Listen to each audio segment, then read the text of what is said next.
The stone was warm from the day's sun, but she was cold. Dust clung to the corners of her lips. The rope had bitten her wrists long enough to leave skin raw and purpling. Somewhere nearby, a crow called out into the silence, a scratchy, broken sound that startled nothing. Even the birds knew this place had nothing left to give. Calla didn't cry at first. Not when they dragged her. Not when they called her names behind church walls. Not when the preacher's wife slapped her across the mouth and whispered, "Witch." But now, with no one watching except the sky and her breath trembling through cracked lips, she let the first tear roll. Beside her, Sabine hadn't spoken in hours. Her ankle was swollen near twice its size, and her fingers had stopped trying to work the knots on the rope. Her head lolled against the stone they were tied to, a ceremonial boulder near the town's edge, too old for anyone to know its true purpose. But today it had been repurposed. As a spectacle. A punishment. A warning. The sun had begun to lower itself, dragging shadows like morning shawls across the red dust. It was then the ground trembled.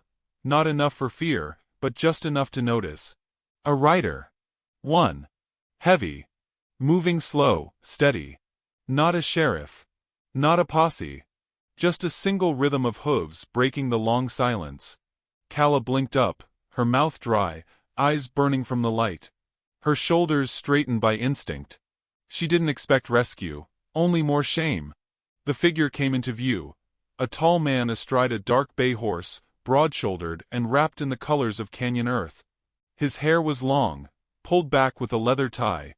A scar curled beneath his jaw like an old story no one dared to ask about. His face was unreadable. Not angry. Not kind. Just there. Immovable as stone itself. He didn't speak when he reached them. Didn't dismount right away. Just looked. From one girl to the other. His gaze didn't linger on beauty or bruises. He looked at their ropes. Their bare feet. Their swollen hands. Then he got down. Sabine flinched. Calla tensed. He reached for a blade. Not a word. The knife slid under the rope, and with one pull, the fibers snapped. Calla stumbled forward. He caught her, not by the waist or wrist, but gently at her elbow, steadying her just enough to keep her upright. She looked up, searching for the reason in his face. Nothing but silence. He turned to Sabine, crouched. She couldn't walk. Her lips had gone blue at the edges. Without a sound he picked her up like you'd carry a sleeping child, one arm under her legs, one behind her shoulders, and placed her in the saddle. His horse didn't flinch. Then he looked at Calla. "You're coming with me." His voice was deep but not rough. It wasn't a command. Nor an offer. Just a statement. As if the world had always been leading to this moment, and now the script was reading itself. Calla hesitated. The town was behind her. The stone beneath her had held her shame. Ahead was only this stranger. She nodded once. The walk back through town should have drawn fire. Or rocks. Or worse. But not a soul moved. People watched from behind half-drawn curtains and through saloon slats. The same men who'd called her a seductress now stood wordless with whiskey in hand. The preacher paused mid-sermon as the giant Comanche passed the chapel door. The bells rang once. Not for sin. Not for salvation. Just to note it. He led the horse by the reins. Calla walked behind, bare feet raw and silent. Her shift still bore the stains of dust and rope. The coat he draped around her shoulders, his, smelled of smoke, cedar and sweat. Not unpleasant. Just real. No one stopped them. At the edge of town, near where the tall grass began and the dirt turned harder, Calla looked back. Just once. Not at the stone. Not at the preacher's house. But at the women who watched her from their porches with eyes like shutters, already closing. Sabine leaned against the saddle horn, half asleep. The man said nothing as they walked. But every step felt like leaving behind a weight Calla hadn't realized she'd been dragging for years. When the town disappeared behind a ridge, and the stars began to scatter themselves across the darkening sky, Calla finally spoke. "Why did you help us?" He didn't turn. Just walked beside the horse. After a long moment, he answered. "Because no one else did." That was all. But it was enough. They reached his cabin as night settled like a heavy wool blanket over the plains. Tucked against the canyon wall, it was a simple home. Log walls, smoke rising from a chimney, a porch that creaked with age. There were no flowers, no signs of welcome, but neither was there barbed wire or threats. Just a space. Quiet. Undisturbed. He carried Sabine inside. Laid her on a bed with woven quilts. Lit the lantern. Started the fire. Still, he said nothing else. Calla stood awkwardly near the doorway, arms wrapped around herself. Finally, he turned to her. Water's warm in the basin. Bread's on the shelf. Sleep where you can. I'll stay outside. She didn't argue. Didn't trust it yet. But her body was already folding inward, desperate for safety. Before he stepped out, she asked softly, "What's your name?" He paused at the threshold. "Waya." She whispered it back once, like tasting something strange and wild on her tongue. "Waya." The door closed behind him with a soft thud. Not a slam. Just the wind of a decision settling. Calla sat beside Sabine, and brushed a strand of hair from her cheek. The girl was already breathing easier. Her skin warming. Her body curling toward the first comfort she'd known in days. Calla looked around. No lace. No polished things. Just wood, stone, heat, and quiet. She let herself cry, finally. Not for what had happened, but for the strange truth of being taken away not by a man who wanted, but by one who simply saw. Outside, under the stars, Waya sat cross-legged near the edge of the porch, sharpening his knife. Not for use. Just for rhythm. He did not need their thanks. He did not need their fear.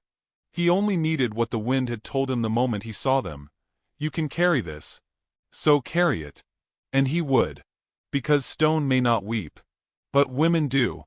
And someone must answer that. The fire crackled low in the stone hearth, licking the logs with soft, steady flame.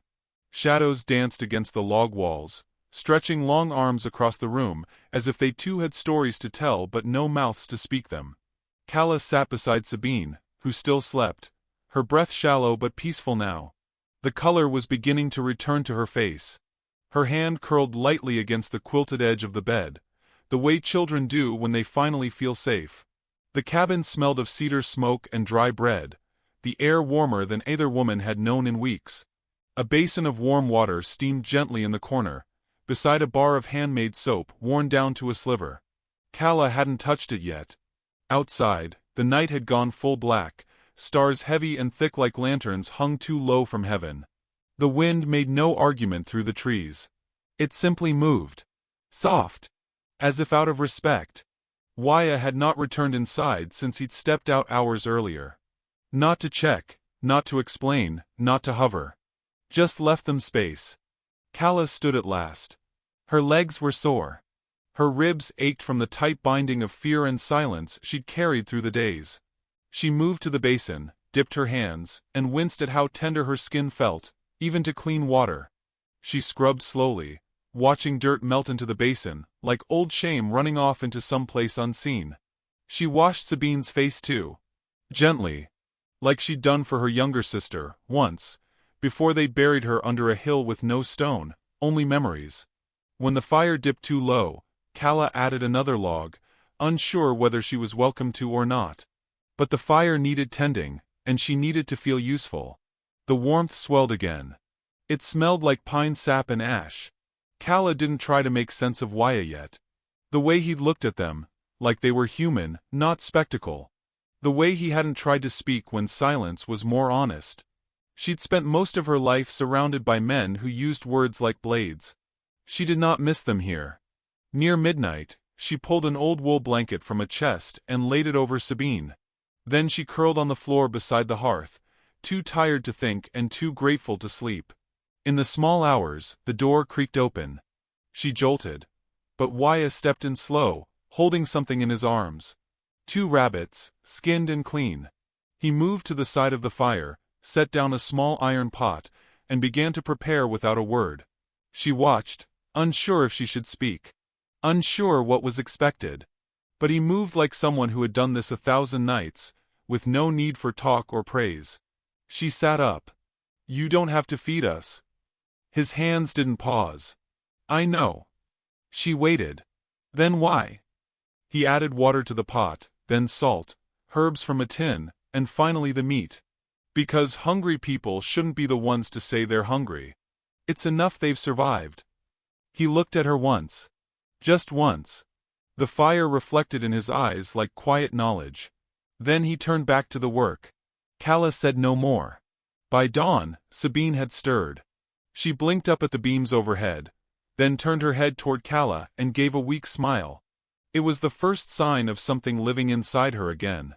Outside, Wyatt chopped wood. The axe rose and fell with precise rhythm. He moved like someone who didn't waste strength, but had plenty of it. Every motion fed the stove, built warmth, shielded them from the cold. Calla brought Sabine a cup of broth, still warm from the pot. You think he's going to ask for something? Sabine whispered, her voice cracked from disuse. Calla looked down at her hands. Then at the door. No. You sure? No. Sabine took a long sip. You trust him? Calla hesitated. No. But I believe him. What's the difference? One's earned. The other's chosen. Wyatt returned later with an armload of blankets. He nodded toward the old cot near the window, and dropped the bundle there without a word. Calla began to fold them, silently. Later that morning, Sabine tried to rise but stumbled. Her ankle wasn't ready. Wyatt crouched, examined it carefully, wrapped it again with cloth soaked in cooled sage tea. You a doctor? She asked, flinching at the sting. No. Then how do you know how to do that? I've been hurt. Calla watched him with new eyes then. Not as a rescuer, but as a man who'd once needed rescuing himself. Outside, wind picked up. Snow blew sideways, a remnant of spring storms still clinging to the peaks. Calla stepped onto the porch wrapped in a shawl, and looked down the trail that led to town. She wondered if anyone had missed them. She knew the answer before she even finished the thought. They weren't missed. They were remembered only in gossip. Inside, Sabine tried to hum. Her voice broke midway. She covered her mouth. Wyatt paused mid-motion by the fire, but he didn't look over.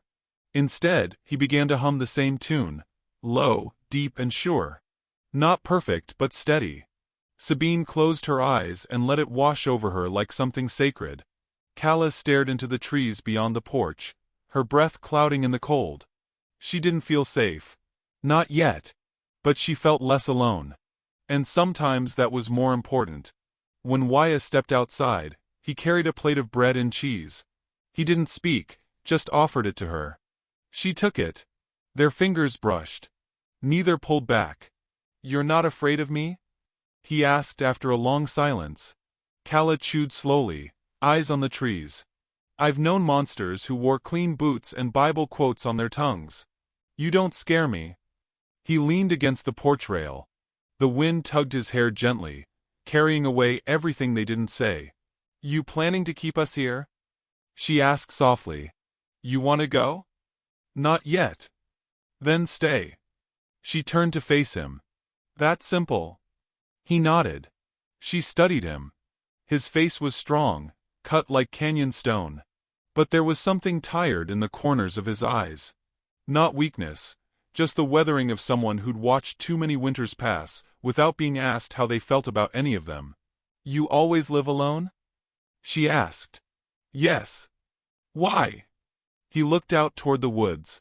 Because I don't want to owe anyone anything. And no one wanted to owe me either. Calla nodded once. She understood that kind of exile. The kind people enforce not with prisons, but with stares, whispers, and invitations that never come. She looked back at the fire through the cabin window. Sabine was asleep again, the quilt rising and falling with slow steadiness. Wyatt stepped off the porch, heading toward the woods again. You going hunting? She called. He paused. No. Just thinking. She watched him walk into the trees, not bothering to hide the sound of his steps. He wasn't the type to disappear. Only to give space. When she went inside again, she found a folded dress at the foot of the bed. Old but clean. Mended in places. Her size. No note. No explanation. She held it to her chest and sank down beside the hearth. For the first time in what felt like forever, Calla believed she might see spring. Not in flowers, but in warmth returning to things that had been too long frozen. And that was enough. For now. Morning light spilled through the small cabin window like warm molasses, slow and golden, brushing across Sabine's cheek and catching in Calla's hair as she stirred. The air smelled of cornmeal and pine smoke, faint sweetness lingering from the bread Sabine had attempted the night before. It hadn't risen, but they'd eaten every crumb. In silence. In peace. Sabine sat at the edge of the bed now, her injured ankle wrapped and propped on a wooden stool, a basket of tattered linens in her lap. She threaded her needle with the patience of someone who'd survived by making do. Calla watched her for a while, noting how steady her friend's hands had grown. She could walk now with help. The swelling was down.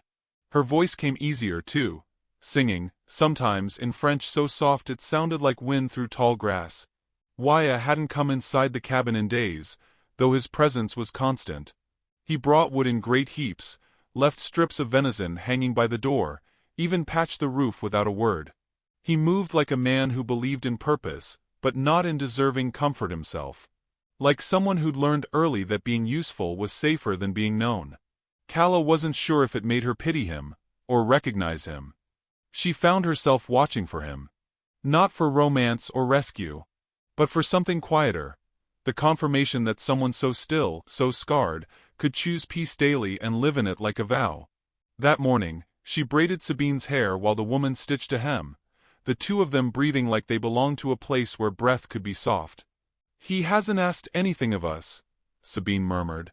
"No," Calla replied. "And you're waiting for it?" "Yes." Sabine's fingers paused. "And if he never does?" Calla hesitated. "Then I'll have to ask myself why that unsettles me." She didn't know if she was afraid of him wanting something, or afraid he didn't. After breakfast, she stepped out to fetch water. The bucket was cold in her hands, the rope coarse against her palm. She wore the dress he'd left for her, and though it was plain and faded, something about it made her spine stand straighter. She felt covered. Chosen, maybe, not for beauty, but for being. She found Wyatt stacking logs at the shed. "You leave the wood like offerings," she said, the wind catching her hair as she walked closer. "Do you do that for every soul you rescue?" Wyatt didn't stop stacking. But his gaze met hers, steady. "No." She tilted her chin. "So what's different?" He picked up another log. "You're still here." "That's not an answer." "That's all I've got." He placed the last log with care. Not thrown. Not slammed. Just placed. "You want me to leave?" she asked. He turned, brushed his hands together. "Do you want to?" "No." "Then don't." "But I want to go into town," she said, voice tightening. "I need to walk the same street I was dragged down. On my feet this time." Wyatt's brow tensed. "They'll talk." "They already do." "They'll spit." "I've had worse." He stepped forward then. Close enough that she could see the white crescent scar below his left eye. "They'll want to see if shame still burns." Calla didn't blink. "It doesn't. Not in the same way." A pause. The wind moved between them like a question left unanswered. "I'll ride with you," he said at last. "No," her voice softened. "If I'm to stand, I'll stand alone." He looked at her like a man trying to hold back the tide with his bare hands. Then he nodded.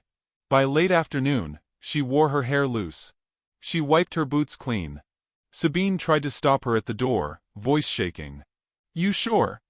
Calla kissed her friend's cheek. "I have to see who I am now." The town wasn't far. But every step felt like memory trying to claw her back. The wind carried whispers even when no one stood close. Still, she kept walking. Chin up. Shoulders straight. She passed the chapel. Past the general store. Past the saloon where she'd once begged for water with cracked lips and bleeding feet. Some stared. A few sneered. One old woman crossed herself. Calla said nothing. But when she reached the square, the stone still there, sun-washed and bare, she stopped. Touched it, and whispered, "You held me when no one else would. But I don't belong to you anymore." Then she turned and faced them. Dozens had gathered in that quiet, buzzing way gossip summons company. She didn't speak loud. Just enough. "You tied me to stone and called me vile. You threw words and stared, but no one untied my hands. One man did. He never touched me. Never asked for anything. He just saw me. And that shamed you more than any sin I carried." They were still. Even the drunkards had nothing clever to say. She walked away. It was the first time in years her spine didn't ache from lowering her gaze. At the edge of town, she saw Wyatt standing under the cottonwoods. Arms crossed. Watching, but not waiting. She stopped in front of him. "They didn't throw stones," she said. "They will tomorrow. Then I'll be ready." He looked at her, something unreadable passing behind his eyes. "You did what I couldn't," he said quietly. "What's that?" "Go back." She shook her head. "You went forward. That's harder." They stood in silence. Then Calla reached into her pocket and pulled out a small scrap of cloth, one she'd torn from the hem of her old shift the day she'd been tied to that stone. She held it out. "Burn this. I'm done carrying it." Wyatt took it, not with surprise but reverence. "I will." That night, Sabine braided Calla's hair again while Wyatt carved by the fire. The cabin glowed soft and golden. Outside, coyotes howled, but they sounded far away now, like old fears finally being outshouted by new songs. The next morning, Calla awoke to find the scrap of fabric gone. And the fire still warm. Snow melted in slow, secret patches across the hills, and for a while, the world quieted. The fire inside the cabin burned steady. So did the rhythm of their days: bread kneaded at dawn, wood chopped by noon, silence kept like prayer until nightfall. There was no speech of futures or pasts. Only the tenderness of usefulness, and of presence. And that, to Calla, began to feel more like home than any place with walls she'd ever known. Sabine limped less now. She'd taken to sewing curtains out of old flour sacks, humming her Creole lullabies, sometimes drifting into silence with a wistful look that meant Louisiana, or something close to it had passed through her mind. Calla, meanwhile, had started sorting through the cabin's shelves, cleaning what had gathered dust. She didn't ask for permission. Wyatt never objected. That was their language. He came in only when needed, tools in hand, or a fresh rabbit slung over his back. He nodded when acknowledged. Accepted food without fanfare. Always left the room before anyone could thank him. But his eyes lingered a little longer each day. Calla noticed it first when she caught him outside the window, watching Sabine hang clothes to dry. His look wasn't longing. It was reverent. As if the sight of something whole being rebuilt was more sacred than anything he'd seen in church. He didn't smile. But something in his face had softened. The town, however, had not. It began with a rumor, a whisper passed by saddle or saloon corner. The Comanche had taken 2 white women. They were living in sin, wild in the woods, seduced by dark magic and wolfish charm. The tale twisted, as such things do, until it no longer resembled truth, but still tasted close enough to spread like fire. Calla noticed it first when Wyatt came back from town with fewer supplies than he'd listed. "They sold you nothing?" she asked. "Enough to last us," he replied, not looking up from the kindling. She pressed. "Did they say anything?" "They looked." That was enough. The next morning, Sabine found a note nailed to the edge of their fence post, words written in coal ash on butcher paper. "Come Sunday they burn. Or he does." Calla held the note in her hands a long time before folding it carefully and placing it into the stove. "I'll go," she said. Sabine turned sharply. "You'll do no such thing. They won't stop until we face them." "We did." "You did. You walked through town like a woman risen." Calla looked toward the ridge. "And it shamed them." That evening, Wyatt returned late. His eyes were storm-heavy. "How many?" Calla asked. He didn't answer right away. 7, maybe 10, he said. "Coming at sunrise." Sabine gasped. "You're not going to fight them?" "No," he said, voice like carved granite. But I won't move aside. Calla stepped closer. They'll hurt you. They'll try. Calla reached out, fingers trembling. Her hand landed gently on his forearm. He didn't move. We'll stand with you, she said. No, he replied. You've done enough standing. Then let us stay. They did not sleep that night.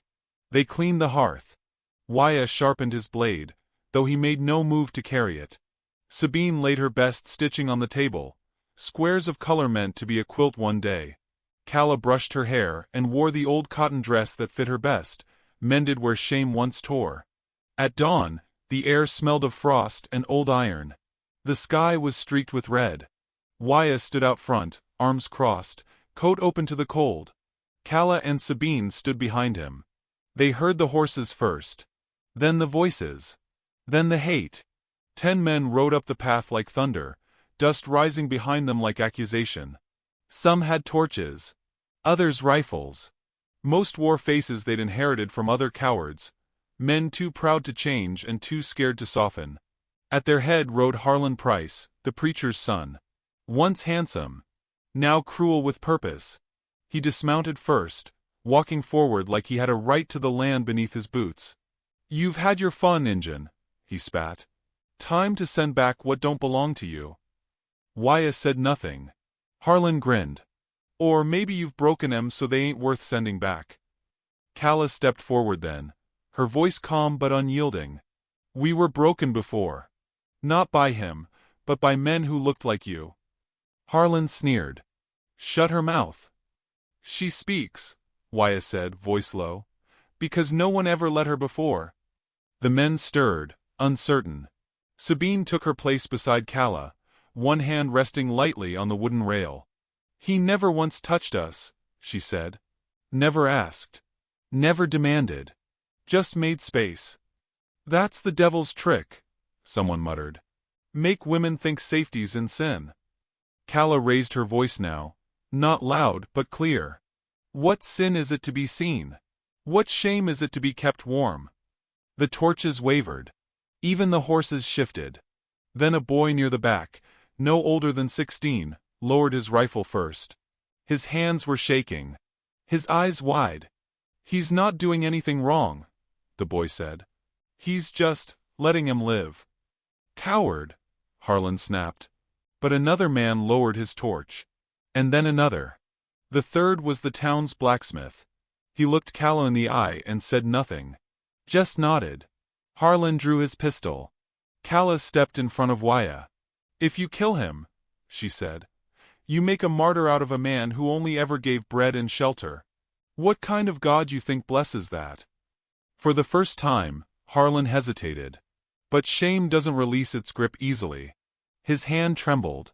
And that's when the old reverend, Harlan's own father, emerged from behind the riders. White-haired, weary-eyed. No more, the reverend said. Let it be. Harlan turned, stunned. Pa!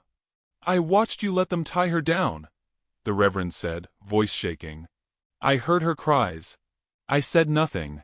But if there is still a Lord who listens to old men, then I'll not die with silence on my hands again. He dismounted, laid his Bible down on the snow, and stood beside Waya. One by one, the others followed. Harlan stood alone now. Alone with his gun. Alone with his rage. Alone with his father. He didn't shoot. He just spit at the ground, turned his horse and rode away.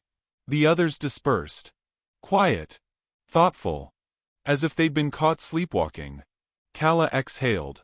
Waya turned. Sabine was crying.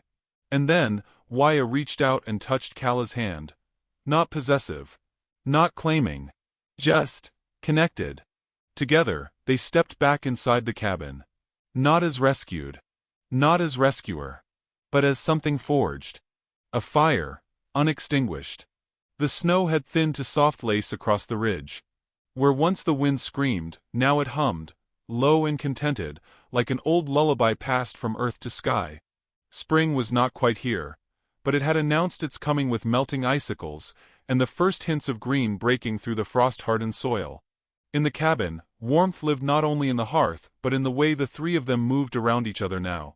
No longer guests, no longer wary. Just people who had chosen to stay. Sabine sat cross-legged on the floor, her mended ankle tucked beneath a skirt newly stitched from flour sacks and scraps of calico. She was spinning thread, delicate, steady, as she hummed the same French lullaby Waya had once echoed. Her voice was stronger now, more sure of itself, like a root that had gripped the soil deep enough not to be torn again. Her hands were rough from work, but they moved with the grace of someone who understood their place in the quiet rituals of living. Kala stood by the window, sunlight tracing the edge of her cheekbone like a paintbrush dipped in gold. She wore her hair down, loose and unashamed, and a dress she'd sewn herself from fabric found in an old trunk Waya had left untouched. It wasn't beautiful by town standards, no lace, no ribbons, but it fit her well and bore the shape of who she had become. She watched the trees sway in the breeze, the tall pines bowing like sentinels giving blessing. Behind her, Waya carved a cradle rail by the fire. He didn't speak much, but each motion of his hand, measured, intentional, spoke louder than 100 declarations. The curls of wood that fell to the floor carried purpose. They were preparing for a life not yet present but deeply hoped for. No one had said the word aloud, but it lingered between them, family. Kala turned from the window. "It's time," she said. Waya looked up. "For what?" Sabine asked, setting her spindle aside. Kala smoothed her skirt and stepped into the center of the room. "For putting roots in soil." She reached for the dress folded neatly atop the cedar chest, a soft, faded blue cotton gown, slightly too long, clearly altered to fit her frame.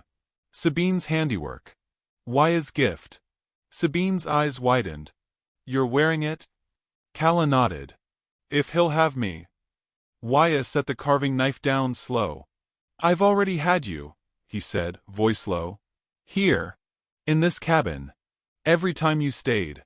Every time you cooked. Every time you refused to run." Kala moved closer. "But I need to say it," she whispered. "Not just show it." Waya rose. He looked taller than the cabin should have allowed, and yet the space didn't feel too small. It felt right-sized for this moment. He stepped to her. Didn't reach out. Just stood, waiting. "You're not what I expected," she said, voice softening. "You're better. And quieter. And more scarred." He smiled barely. "I don't need promises," she said. "But I want to share a roof. Your name, if you'll give it. And the weight of days." He finally reached out, not urgently, but like a man who had waited a long time to be sure of every step. His hand found hers.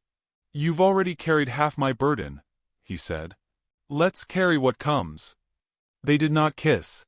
There was no crowd, no preacher. Just the fire, the thread, the cradle rail. Sabine laughed, breath hitching. "Then I'm making tea." They sat around the table, the same worn table where they'd eaten in silence that first night, and drank like old friends. There were no speeches.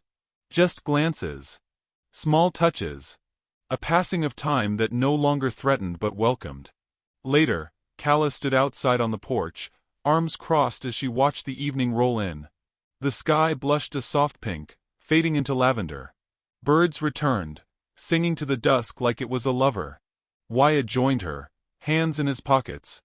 "They'll come again," he said. "I know. They may not stop with words next time." Kala nodded. "I've lived with worse. But I won't live in fear again." He studied her face. "You're strong." "I wasn't. You made space for me to find it." They fell into silence, watching shadows stretch long over the land. Sabine came out with a blanket, and wrapped it around their shoulders without a word. Then she went back inside, her song echoing through the open door. Kala leaned against Waya. "There's something I need to tell you," she said. He waited. She took his hand and placed it on her stomach. His eyes widened, just a little. She didn't speak. Just looked up, waiting. He stared at her, lips parting, then closing again. A long breath left him, almost a prayer. He nodded once. They stood that way until the last of the sun dipped below the ridge. That night, Waya carved until his fingers ached. The cradle rail smooth, sturdy, shaped with care. Inside, Kala and Sabine stitched by firelight. Sabine hummed. Kala didn't hum. But she smiled. The wind outside pressed against the cabin like an old friend checking in. It passed without harm. In the morning, Waya opened the door to find a small basket left at the edge of the porch. No note. Just a swaddled loaf of bread and a jar of honey. Someone in town had changed their mind. Sabine spotted it and said nothing, just pressed her palm to her heart. Kala touched Waya's hand. You see, she said. Not all stones thrown break skin.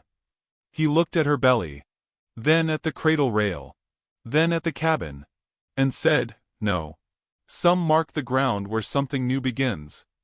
They brought the basket inside. A child would come. A family had already formed. And this cabin, this firelit haven that had once been meant for one man's solitude, had chosen its people. It would hold them now. It would remember. It would stay lit.